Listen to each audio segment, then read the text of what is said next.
Hi friends, আমি শান্তনু বলছি। আমার ইউটিউব চ্যানেলের নাম শান্তনু ওয়ান পিজনস কেয়ার। এই রবিবার বিকাল 4টের সময় আবার লাইভে আসবো। কিছু জরুরি টপিক নিয়ে আলোচনা হবে এবং খুবই ভাইটাল টপিক থাকবে। আমি ওই দিনকে লাইভে আসার সময় বলবো যে কী ব্যাপার নিয়ে, এবং খুবই মারাত্মক মানে ভাইটাল ব্যাপার থাকবে ওটাতে। যারা যারা থাকবে অনেকটাই বেনিফিট পাবে। আর তার সঙ্গে আরেকটা কথা বলছি, এখন বেশ কদিন ওয়েদার খুবই খারাপ থাকবে, তাই পায়রার পেটের হয়তো একটু ডিস্টার্ব হতে পারে। চেষ্টা করবে যদি সম্ভব হয় রাত্রিরে একটা কাঁচা কলা নিয়ে চলে আসবে। কাঁচা কলাটাকে 5-6 লিটার জলের মধ্যে কাঁচা কলাটাকে ছোটো ছোটো টুকরো করে ভিজিয়ে দেবে। ভিজিয়ে দেওয়ার পর সকালবেলা কাঁচা কলাগুলোকে তুলে নেবে। ওই জলটা দিনে 2বার দাও, সকালে একবার দাও, বিকালবেলা একবার দাও।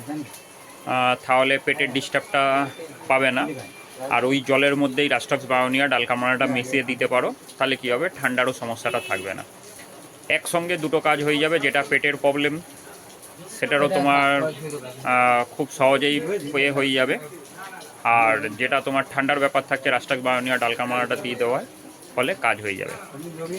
পেটের জন্য নাক্সভোমটা ভালো হয়, কিন্তু রাস্টক্স বায়োনিয়া ডালকামারার সঙ্গে নাক্সভোমটা মেশানো যায় না। ওই জন্যই আমি বলছিলাম আর কি, যেহেতু ঠান্ডা এবং পেট দুটোকেই সাপোর্ট দিতে হবে, তার জন্যই পায়রাকে কাঁচা কলার জলের সঙ্গে রাস্টক্স বায়োনিয়া ডালকামারাটা দাও, খুবই ভালো কাজ করবে। আর আরেকবারও রিপিট করছি, এই রবিবার 4টের সময় লাইভে আসছি। বেশ কিছু ভাইটাল কথা থাকবে। যারা থাকবে তারা অতি অবশ্যই জানতে পারবে ব্যাপারটা কী, এবং খুবই গুরুত্বপূর্ণ ব্যাপার থাকবে। আশা করব যারা যারা থাকবে এতে খুবই বেনিফিট পাবে তোমরা। ভিডিওটা যদি ভালো লাগে লাইক করো, শেয়ার করো, অতি অবশ্যই শেয়ার করো।